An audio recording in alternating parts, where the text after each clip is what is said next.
Gauteng government has been accused of using COVID-19 to rush through an IT contract without following proper tender processes.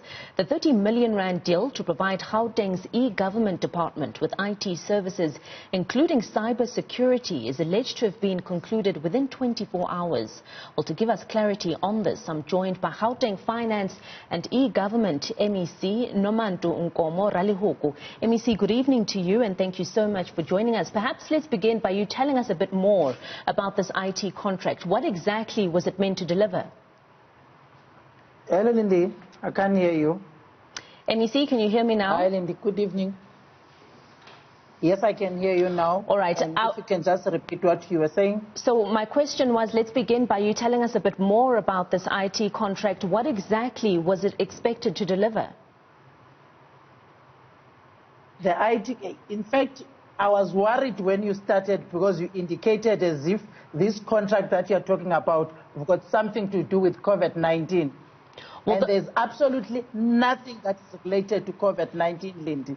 That's why I think I wanted, when you said you want this interview, I felt that I must come and clarify you because e-gov got nothing to do with COVID-19 contract. Sure. We'll clarify that for us then. The contract is related to security services that was there in the department already. And this contract started in 2005 up to 2016. Then it had to be changed because now it was incurring irregular expenditure, which was in the 10 months that I was there in the department, this contract we had to pay 24 million, which is one of the things that everyone will be alarmed when you know the amount of money that we've been paying. So it's not related to COVID-19. And the process didn't start last week. It started a long time ago. When I arrived, already this contract was the contract that there were processes that were done. Well, tell us a bit more then about this contract that's been paid, that was being paid month to month since 2016. Why did it carry on for so long? And why the decision to now change it in this month? The question that you're asking me, indeed, that's the question that I asked myself because I was surprised why this contract had to be paid month to month, whilst we know that we're paying a lot of money, instead of opening it up to all the service providers so that it can be dealt with.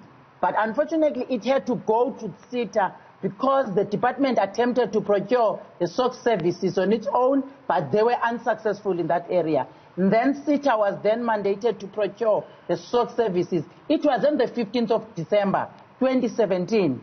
And CETA published the tender, which was on the 19th of April, 2019. And it was closed on the 13th of May, 2019. However, the tender process was delayed by CETA up until now as we're speaking, until there had to be an intervention that was done last year, started in June, and then in September there was another follow-up to CETA. In October there was another follow-up, which was October 2019, respectively. The department pleading to them to make sure that they finalize this contract. And unfortunately, those are the processes now we're ending up with. And there are people now who are just using this for this COVID-19. There is absolutely nothing on that because even in November, there was a letter that was dated November, which was written to CETA, where the department was informing CETA about the external audit that was done by AG that was recommending that this tender must be cancelled and the new bid must be advertised. And that bid was indeed advertised, but again, based on the project, I don't know, there were some wrong we're highlighting. But again, the department made sure that all the issues are escalated to the provincial MEC, who was myself after I took over from MEC Barbara Chrissy. Then I took over, but it doesn't mean that even then they were not aware of this contract that was delaying.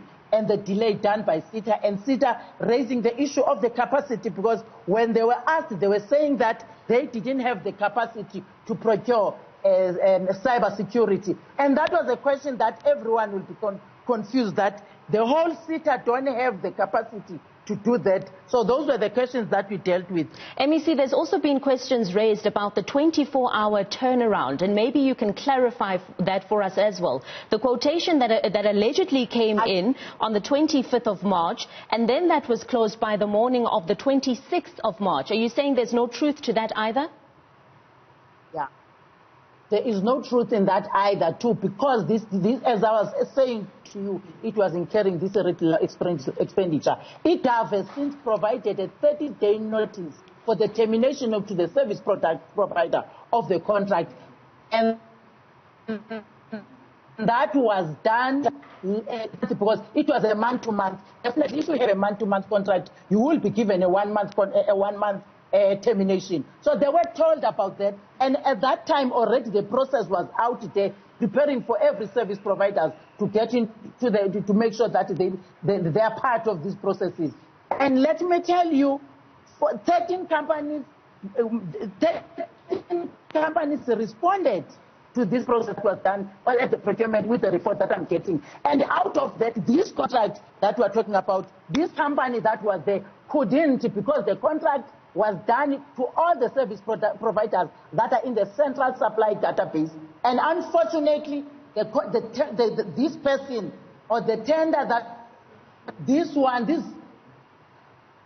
not able to do what they were expected to do because they are not part of the central database system, which we use when we want to make sure that people are aware, because they are not tax compliant. And in the central database system, it's only the companies that are tax compliant that are able to be reached out when we are doing the tender. And it's a system that we've established as a department so that we are able, which is the basic accounting system, which is now linked on the online system that the department is using, which is the Department of Treasury.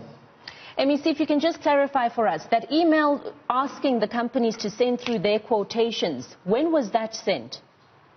Yes. Yes. Because as a custodian of the Public Finance Management Act myself in the Gauteng province, I'm committed to ensure that proper administrative measures and financial accountability are adhered to by the department. And I want to urge all our counterparts to act on this if there is any irregular expenditure. But again, the question that you're asking me about this 24 hours thing, I'm investigating that thing. Hence now there are these investigations that Premier said we must have the forensic investigations. Part of the investigations will look into that process, why this contract was done only for 24 hours, it is 24 hours, which I doubt it, but we will get that when we get the recommendations from the forensic investigations that will be done. Because the first initial appointment of this contract was for 3 years, which commenced on the 1st of May 2005, as I've said to you, until the 31st of May 2006. And the bidders are awarded to Lipase Technologies. So these people have been there in the system. That's what we're talking about. And the scope of work they were aware of. So anybody that has been in the security systems, definitely if you get a closed tender bid, you will know what you're expected to do. Because again, that was a closed tender bid, following the guidelines from the Treasury note that if it's a closed tender bid, when are you supposed to do? But again, I want to indicate to you, Lindi, there is no time that is stipulated in any regulations that says you cannot close the tender if it's 24 hours. So those are the other issues that I think we must start educating our companies now, that you must know that if you are tendering, it can be closed anytime, and you are not going to go all around and crowd file that you were not aware.